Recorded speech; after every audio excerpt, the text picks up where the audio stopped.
For the last 3 years, I have served as troop leader of the Pawnee Rangers. This is our handbook. I wrote the whole thing myself. When men stop acting like men, everyone is doomed. Towards the end of last year, I posted a short video titled 2 Bible Verses Every Christian Man Should Live By in 2021. The 2 verses were 1 Corinthians chapter 16, verses 13 and 14. Be watchful, stand firm in the faith, act like men, be strong. Let all that you do be done in love. My video was directed at Christians, but recent events have convinced me that there are some non-Christians who really need to live by these verses. Take the recent exodus from Afghanistan following the Taliban takeover. We've seen footage of people at the Kabul airport trying to get out of Afghanistan by clinging to the side of a U.S. military jet. Do you notice anything about the people who are trying to force their way out of Afghanistan? They seem to be overwhelmingly grown men. Here's a now famous picture from inside the C-17. These are people who forced their way into a jet that was about to leave the Kabul airport. The U.S. military decided to take off rather than try to force the people off the jet. Now, there are some women and children here, but I'd say that 75 to 80% of the people on board are grown men. This reminds me of the Syrian refugee crisis of 2015, when tens of thousands of Syrian refugees marched into Europe. Notice anything about these refugees? They seem to be overwhelmingly grown men. Here's the irony.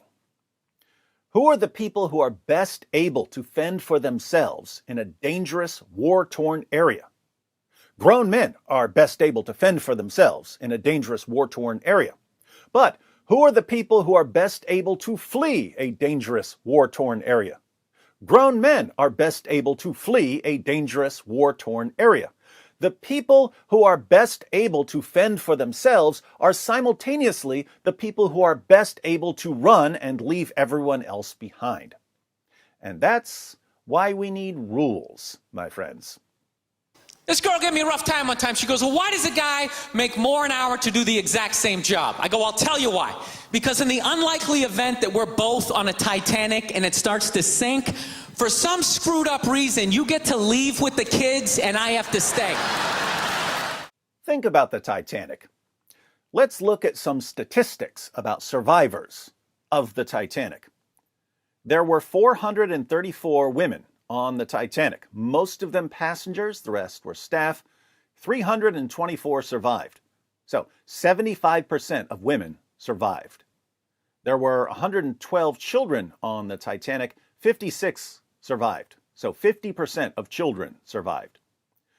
There were 1,680 men on the Titanic, slightly more staff and crew than passengers. 323 survived. So 19% of men survived. And we could break this down a bit more to see why even more women and children didn't survive. Most of the women and children who died were in the steerage section. The steerage section was the lower decks, the bottom of the ship. These women and children were just in a bad area of the ship if they needed to get out. The women and children in first and second class, the upper decks, almost all of them survived. 97% of women in first class survived. 86% of women in second class survived. 86% of children in first class survived. 100% of children in second class survived. And yet, most men died. Now, which people were best able to get into lifeboats if they really wanted to? The grown men. But most of the grown men died. Which people were least able to get into lifeboats? Women and children. But most of the women and children survived. What does this mean? It means that most of the men who were on the Titanic would rather die than trample on women and children to save themselves.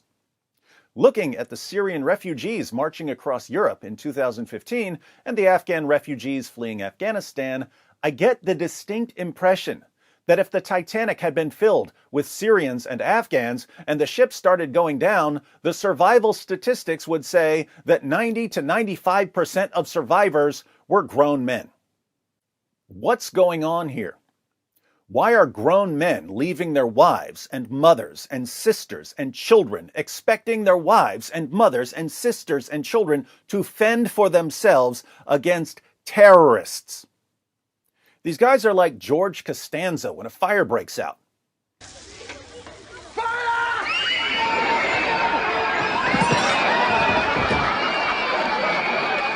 How would you not rather die than abandon women and children? How is that C-17 not filled with women and children? Now, to be fair, again, there were women and children on that jet, which means that some men fought to get those women and children on that jet. But those men were a tiny minority. Look, the principle here is very simple. And the more general principle doesn't just apply to men, it applies to everyone.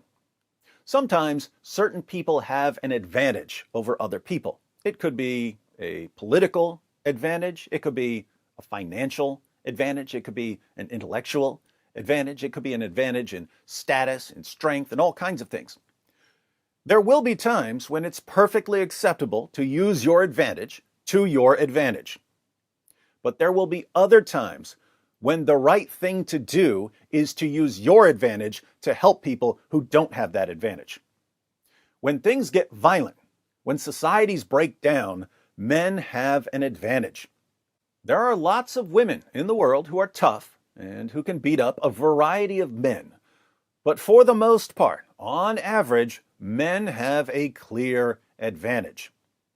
In Islam, the message seems to be, if you have an advantage, if you're bigger, if you're stronger, if you have a majority, whatever, you use that advantage to oppress and trample on everyone else. You don't use your advantage to help the disadvantaged. You use your advantage for yourself and to force everyone to obey the commands of an illiterate 7th century Arabian caravan robber. And we see the results. When things get violent, when societies break down, women and children are abandoned. They're expendable. In Ephesians 5:25, the Apostle Paul said, "Husbands, love your wives as Christ loved the church and gave himself up for her." Christ was crucified for the church. According to the Bible, then, husbands should be ready to be crucified for their wives if the situation arises. The same idea would apply to fathers with respect to their children. You see, when your supreme moral example is someone who endured torture and death for the sake of others, it has an impact on what you view as right and wrong.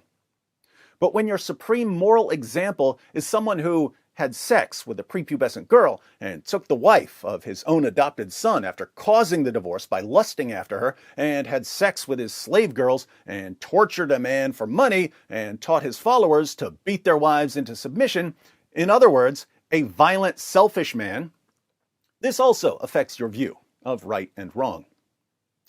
Going back to the verses I mentioned at the beginning, let's adapt these for our Muslim friends. 1 Corinthians chapter 16, verses 13 and 14. Be watchful. That applies to people in general, not just to Christian men. Stand firm in the faith. Do not do this, Muslims. Taliban jihadis stand firm in your faith, and look where it leads. Act like men, not like your fake prophet. Be strong. Don't abandon women and children to save yourselves. Let all that you do be done in love. That's probably the most difficult of all in Islam, since doing everything in love is antithetical to your religion. But let me tell you this, in a spirit of true love. You need a new religion.